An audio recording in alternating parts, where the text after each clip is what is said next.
डायनासोरों ने हमारी धरती पर करीब 160 मिलियन सालों तक राज किया। ऐसा लग रहा था कि ये स्पीसीज धरती की सबसे डोमिनेंट स्पीसीज रहने वाली है, पर एक दिन उनकी ये दुनिया माउंट एवरेस्ट जितने बड़े एक पत्थर ने तबाह कर दी, जो सीधा अंतरिक्ष से आकर गिरा था। आज मैं आपको इन्हीं रेप्टाइल्स की स्टोरी सुनाऊंगा और हम देखेंगे कि आपदा का वो मंजर कैसा था जिसमें इनकी कहानी 66 मिलियन साल पहले की बात है। क्रिटेशियस पीरियड का अभी अभी अंत हुआ था, जो कि मीसोजोइक एरा की कैटेगरी में आता है। पेंजिया सुपर कॉन्टिनेंट के पार्ट्स एक दूसरे से अलग अलग होकर इधर उधर बिखरने लगे थे।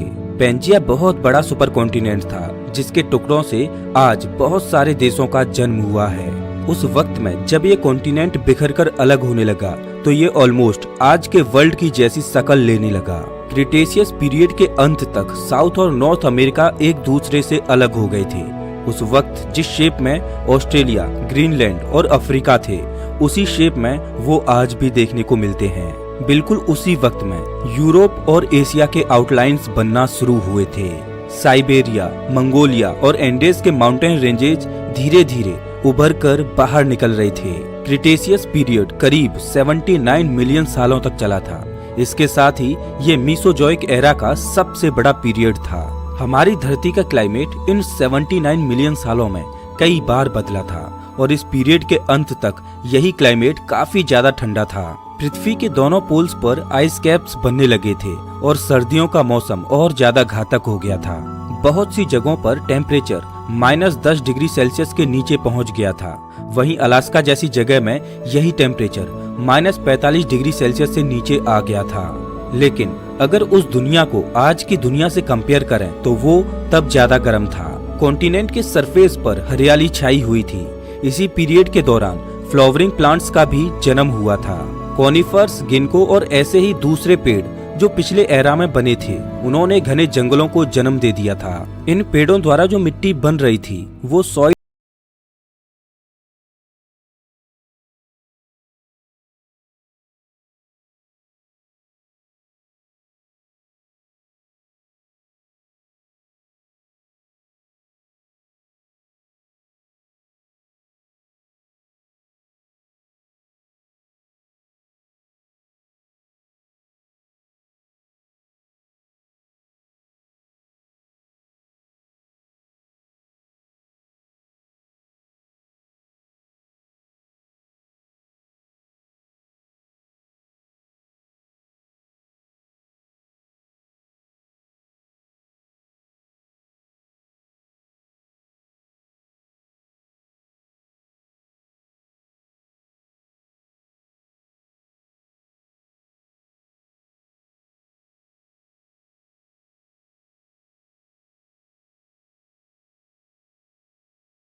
एरा की फूड चेन में वही सबसे ऊपर थे। बहुत सारे डायनासोरों की प्रजातियां कॉन्टिनेंट्स के हर भाग में मौजूद थीं और वो भी अलग अलग शेप और साइज में। इनमें सबसे छोटी प्रजाति का नाम था ओकुलुडेंटेविस खोंगुरेई। इस मिनी रेप्टाइल का सर केवल 14 मिलीमीटर बड़ा था। दुर्भाग्यवश वैज्ञानिकों को इस जीव के शरीर का बाकी हिस्सा नहीं मिला है। लेकिन इसके सर के साइज को देखते हुए ये अनुमान लगाया जा सकता है कि ये आज के जमाने की हमिंग बर्ड जितना बड़ा था। बहुत से रिकॉर्ड्स के मुताबिक एलेमोसोरस नाम का डायनासोर सबसे बड़ा डायनासोर था। ये जानवर 29 मीटर लंबा था और इसका वजन 38 टन तक था। केवल इसकी पूंछ की बात करें तो ये 12 मीटर तक लंबी थी। अब हम उस दौर में पहुंच जाते हैं जब एस्ट्रॉयड इन जानवरों पर गिरने वाला था। एस्ट्रॉयड इम्पैक्ट के करीब 5 घंटे पहले सभी जानवर, चाहे वो जवान हो या बूढ़े, अपने नॉर्मल जीवन को उसी नॉर्मल रूटीन के साथ जी रहे थे। 50 एलेमोसोरस का एक ग्रुप युकेटन पेनिनसुला में मजे से खाना खा रहा था। अगर अभी तक आपने अंदाजा नहीं लगाया है तो मैं आपको बता दूं कि ये प्रजाति पूरी तरह से हर्बीवोरस प्रजाति थी, जिसे हर दिन 1 टन तक का वेजिटेशन खाना पड़ता था। सिर्फ कुछ ही दिनों में ये जानवर एक बड़े जंगल के सारे पत्ते खा सकते थे। अब एक बार हम मंगोलिया और चाइना के टेरिटरी में आते हैं, जहाँ पर टर्बोसोरस नाम का एक बड़ा जीव रहा करता था। ये प्रजाति 14 मीटर लंबी हुआ करती थी और प्रेडेटर्स की लिस्ट में ये सबसे बड़ी प्रजातियों में से एक हुआ करती थी।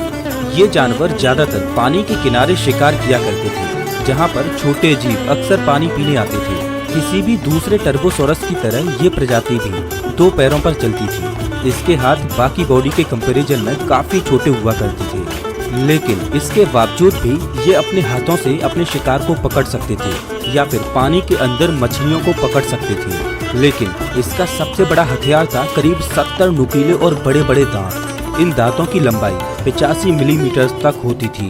अब चाइना से हटकर नॉर्थ अमेरिका की तरफ आ जाते हैं, जहाँ पर पेचिसेफेलोसोरस नाम के डायनासोर रहा करते थे। ये 4.5 मीटर लंबे डायनासोर करीब 450 किलोग्राम तक के हुआ करते थे। और तो और दिखने में भी ये बेहद खतरनाक और यूनिक लगते थे। इसका स्कल करीब 25 सेंटीमीटर मोटी हड्डी डोम से ढका हुआ था, जिसकी मदद से ये अपने प्रीडेटर्स पर हमला कर सकता था।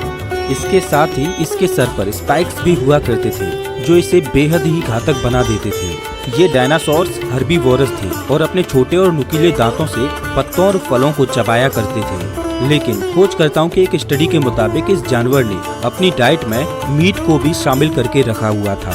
इसके मेन शिकार एम्फीपेन्स, बिना शेल के एनिमल्स और छोटे मैमल्स हुआ करते थे। इसके अलावा ये अभी अभी पैदा हुए डायनासोरों को भी खाता था। इन डायनासोरों को समुद्र के पास रहना पसंद था, जहाँ पर बहुत से न्यूट्रिएंट्स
क्रीचर्स क्रीटेशियस पीरियड के उसी आखिरी दिन मरे थे। ये एक छोटा सा एग्जाम्पल है जिसमें वैज्ञानिकों को मास एक्सटिंक्शन के होने का सबूत मिला है। अब हम उस आखिरी दिन में आ जाते हैं जब वो एस्टेरॉयड धरती से टकराया था। एक 10 किलोमीटर का रॉक पृथ्वी के एटमॉस्फेयर में घुस चुका था। इसका वजन कई ट्रिलियन टन था और ग्रेविटी उस पत्थर पर और ज्यादा जोर दे रही थी। इस वजह से उस ऑब्जेक्ट की स्पीड ऑलमोस्ट 20 किलोमीटर प्रति सेकंड की हो गई। पृथ्वी के एटमॉस्फेयर से टकराने पर इस पत्थर पर भारी फ्रिक्शन पड़ने लगा और इसका टेम्परेचर कई हजार डिग्री सेल्सियस तक पहुंच गया। उस वक्त में केवल कुछ मिनटों के लिए ये ऑब्जेक्ट आसमान में सूरज से भी ज्यादा ब्राइट दिख रहा था। ये रोशनी इतनी ज्यादा तेज थी कि मुझे पूरा यकीन है कि उस वक्त में डायनासोरों ने अपना सर उठाकर इस बड़े एस्टेरॉयड को जरूर देखा होगा, लेकिन उस लाइट की तरफ देखना बहुत ही मुश्किल हो रहा था। धीरे धीरे इसी लाइट ने डायनासोरों की स्किन को जलाना शुरू कर दिया था। यहाँ वहाँ पर मौजूद पेड़ और पौधों में अचानक से आग लगने लगी। तभी अचानक कुछ सेकंड्स के लिए सब कुछ रुक गया। डायनासोर अपने आप को संभाल ही रहे थे कि अचानक कान फाड़ने वाली तेज बूम की आवाज निकली और 10 किलोमीटर का एस्टेरॉयड गल्फ ऑफ मैक्सिको के पास युकेटन पेनिनसुला में क्रैश हो जाता है। इस एस्टेरॉयड के टकराने से जितनी एनर्जी रिलीज हुई थी वो करीब 10 बिलियन हिरोशिमा और नागासाकी बॉम्ब्स के बराबर थी। सिर्फ कुछ ही सेकंड्स में एस्टेरॉयड धरती को चीरकर करीब 20 किलोमीटर अंदर पृथ्वी की क्रस्ट में घुस गया। पृथ्वी बिल्कुल किसी मंदिर के घंटे की तरह बज उठी। इसके इम्पैक्ट की शक्ति और उसके साथ पैदा होने वाले साउंड वेव को आपको अंदाजा देने के लिए हाल ही में हुए क्रेकाटोआ वोल्केनिक एक्सप्लोजन की बात करते हैं। जब ये वोल्केनो फटा था तब करीब 70 किलोमीटर दूर मौजूद लोगों के कान के पर्दे फट गए थे। डायनासोरों को खत्म करने वाले एस्टेरॉयड का इम्पैक्ट इससे मिलियन टाइम्स ज्यादा ताकतवर था। इन सभी चीजों के साथ जब इम्पैक्ट हुआ तब चारों तरफ शॉक वेव उत्पन्न होने लगे।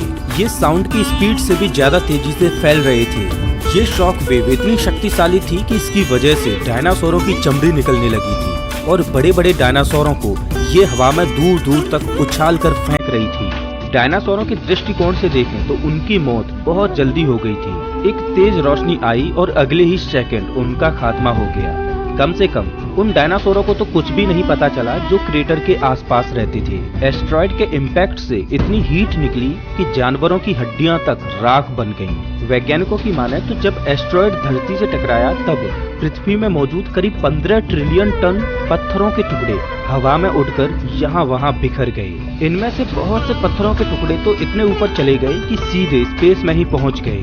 वहीं लाखों दूसरे पत्थरों के टुकड़े हवा में कई हजार फीट ऊपर जाकर एक बार फिर से धरती पर गिरने लगे थे। पत्थर बिल्कुल बारिश की तरह धरती पर गिर रहे थे। इस फिनोमिना को ग्लास रेन का नाम दिया गया। जो डायनासोर एस्टेरॉयड के इनिशियल इम्पैक्ट से बच गए थे उन्हें इस ग्लास रेन ने तबाह कर दिया और उड़ने वाले डायनासोरों को भी इस इम्पैक्ट ने नहीं छोड़ा। लेकिन ये तो उन डायनासोरों की बात हुई जो एस्टेरॉयड इम्पैक्ट के करीब थे। बहुत से डायनासोर तो बहुत दूर दूर के इलाकों में बसे हुए थे, यहाँ तक कि कुछ तो दूसरे कॉन्टिनेंट्स में भी थे। लेकिन एस्टेरॉयड ने एक डोमिनो इफेक्ट शुरू कर दिया था और एक के बाद एक त्रासदियां आने लगी। इम्पैक्ट की वजह से समुद्र में 100 मीटर तक की ऊंची सुनामी आ गई।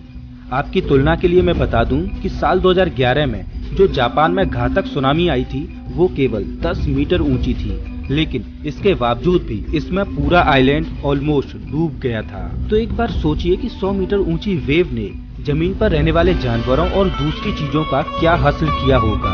सुनामी ने फ्यूचर यूएसए की पूरी टेरिटरी को पानी में डुबा दिया। सुनामी के बाद अब अर्थक्वेक्स की बारी थी।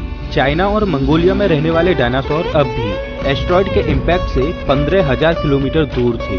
दुनिया के दूसरे हिस्से में हुई इस तबाही के बारे में उन्हें कोई भी अंदाजा नहीं था, लेकिन उन्हें नहीं पता था कि ये महाप्रलय धीरे धीरे उनकी तरफ भी बढ़ रही थी।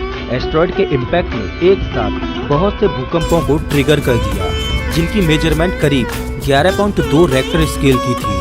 इस भूकंप से जो झटके महसूस किए गए वो आज तक के मॉडर्न अर्थक्वेक से 50 गुना ज्यादा ताकतवर थे। साल 1960 का सबसे पावरफुल अर्थक्वेक भी 9.5 रेक्टर स्केल का था। पृथ्वी के इस कंपन से इसके सरफेस पर जितने भी ज्वालामुखी थे वो सब सक्रिय हो गए। वोल्केनो के फटने से करीब 70 बिलियन टन का मलबा जैसे पत्थर, राख और कार्बन मोनोऑक्साइड हवा में उड़ने लगे, जिसके बाद वो उतनी ही तेजी से वापस धरती पर गिरने लगे और इस वजह से टेम्परेचर कई गुना बढ़ गया, जिससे सभी जंगलों में आग लग गई। धरती के चारों ओर बड़े बड़े धूल के बादल घिर रहे थे, जो उसके रास्ते में आने वाली सभी चीजों को जलाकर राख कर रहे थे। धूल की वजह से पृथ्वी का टेम्परेचर करीब 150 डिग्री सेल्सियस तक पहुंच गया और एस्टेरॉयड इम्पैक्ट के केवल 1.5 घंटे बाद ही पृथ्वी की लगभग सभी प्रजातियां खत्म हो गईं। बहुत से डायनासोर गुफाओं में जाकर बच गए थे, लेकिन ये गुफा भी उन्हें ज्यादा देर तक बचा नहीं पाई। धीरे धीरे अचानक से बढ़ा हुआ टेम्परेचर कम होने लगा और पृथ्वी पर एसिड रेन आने लगी। इम्पैक्ट की वजह से कई बिलियन टन के सल्फर कंपाउंड्स बादलों में पहुंच गए थे और अब सल्फ्यूरिक एसिड बनकर फिर से वो नीचे गिर रहे थे। इस बारिश ने मिट्टी और पानी को जहर बना दिया। ज्वालामुखियों के फटने की वजह से पृथ्वी के चारों ओर धूल और राख के बादल फैल गए, जिससे सूर्य की लाइट पृथ्वी तक नहीं पहुंच पा रही थी। दिन के वक्त भी रात जैसा घना अंधेरा था। टेम्परेचर अचानक से ही 28 डिग्री सेल्सियस तक नीचे गिर गया और इम्पैक्ट विंटर की शुरुआत हो गई। जिन डायनासोरों की किस्मत अच्छी थी और जो इन सभी चीजों से बच गए थे, उनके लिए धरती पूरी तरह से बदल गई थी। अब धरती अंधेरी, ठंडी और पूरी तरह से सुनसान हो गई थी। डायनासोरों के लिए पृथ्वी पर बिल्कुल भी खाना नहीं बचा था। हजारों जानवरों की तो भूख से ही मौत हो गई। माना जाता है कि कहीं दूर के इलाके में डायनासोरों के अंडे जमीन के अंदर गड़कर बच गए थे, लेकिन जब उनमें से बच्चे निकले तो उनके लिए इंतजार कर रही थी सुनसान और ठंडी दुनिया। ये आखिरी डायनासोर रहे होंगे जो पृथ्वी पर जिंदा थे और जिनकी बुरी तरह से अंत में मौत हो गई थी। डायनासोरों का राज ऑफिशियली खत्म हो गया था। इसके बाद सीनोजोइक एरा शुरू हुआ। कई 100 सालों के बाद धूल के बादल पृथ्वी के एटमॉस्फेयर से हटने लगे और सूर्य की रोशनी फाइनली सरफेस पर गिरने लगी। प्रकृति एक बार फिर से जिंदा होने लगी। पहले हॉर्सटेल और फर्न्स के पौधे पैदा हुए, जिसके बाद घास भी धीरे धीरे उगने लगी। दूसरे जानवर जिनके ऊपर डायनासोरों का राज था, अब वो इस नई दुनिया पर राज करने के लिए तैयार हो गए। बहुत से छोटे मैमल्स अंडरग्राउंड होकर बचने में सफल हो गए थे। इन जीवों को एक्सट्रीम कंडीशंस में रहने की आदत हो गई थी। इन्होंने अपनी बॉडी को इस तरह से ढाल लिया था कि बहुत कम खाना खाकर भी वो जिंदा रह सकते थे। मैमल्स का एवोल्यूशन इतना ज्यादा सफल रहा कि धीरे धीरे नई नई प्रजातियां इवॉल्व होने लगी और इवॉल्व होते होते उन्हीं में से एक हम इंसान भी हैं, जिनका आज इस पूरी धरती पर वर्चस्व है। ये कहना गलत नहीं होगा कि डायनासोरों का अंत हमें इवॉल्व होने के लिए वरदान साबित हुआ। तो दोस्तों, इस वीडियो में बस इतना ही। वैसे आप हमारा ये वीडियो कौन से शहर से देख रहे हो, हमें कमेंट करके जरूर बताएं। अगर आपको ये वीडियो अच्छा लगा हो तो इसे लाइक करें और ऐसे ही वीडियोज के लिए चैनल को सब्सक्राइब करें, साथ ही बेल आइकॉन दबाएं।